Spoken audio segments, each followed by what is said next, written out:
Voilà. Là, je fais tremper ce blé-là pour l'attendrir en fait, hein, et pour qu'il soit plus digeste pour la poule. Le problème aujourd'hui, c'est que l'aliment bio coûte très cher. C'est-à-dire qu'en 2012, il a pris 12% d'augmentation. Donc aujourd'hui, moi je le paye 613 € la tonne. Et donc ça impute énormément sur mon chiffre d'affaires, en fait, sur mes dépenses, hein.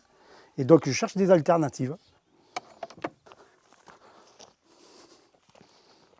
Alors tous les matins, c'est le même rituel. Voilà.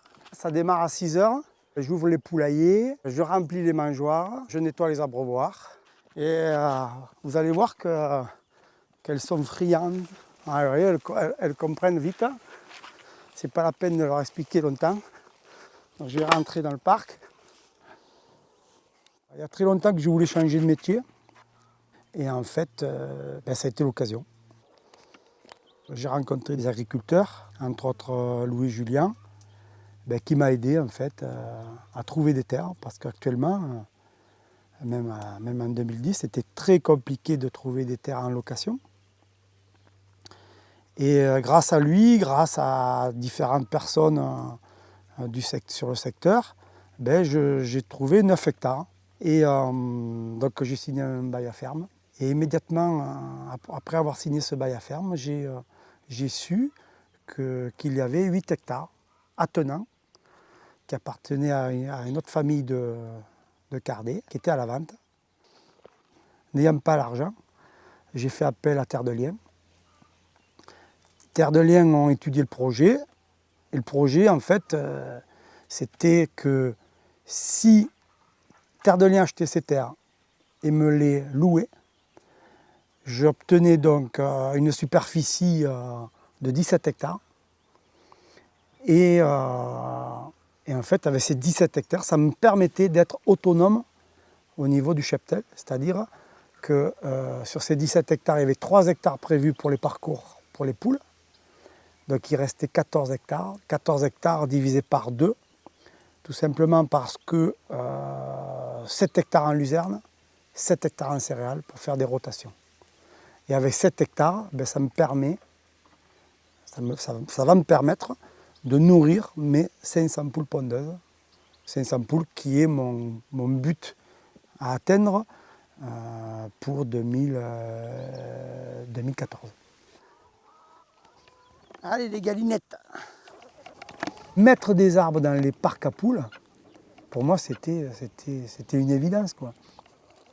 Donc tout de suite l'agroforesterie est venue sur les parcs à poules pour ce que j'expliquais tout à l'heure, amener de la protection, amener de l'alimentation grâce aux fruitiers, amener de l'ombrage, amener des coupe-vents, amener du confort, voilà, à mes poules.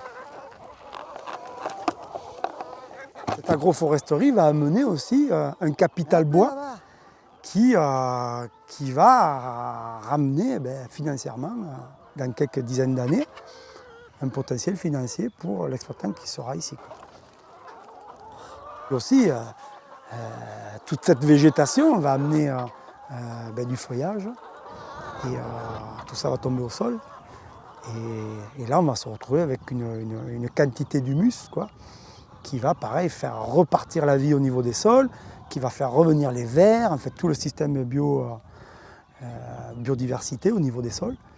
Et là, j'aimerais bien tester comme un projet comme avec le projet CASDA, voir un petit peu l'évolution de la biodiversité au niveau des sols dans les parcs à poules lorsqu'il y a de l'agroforesterie.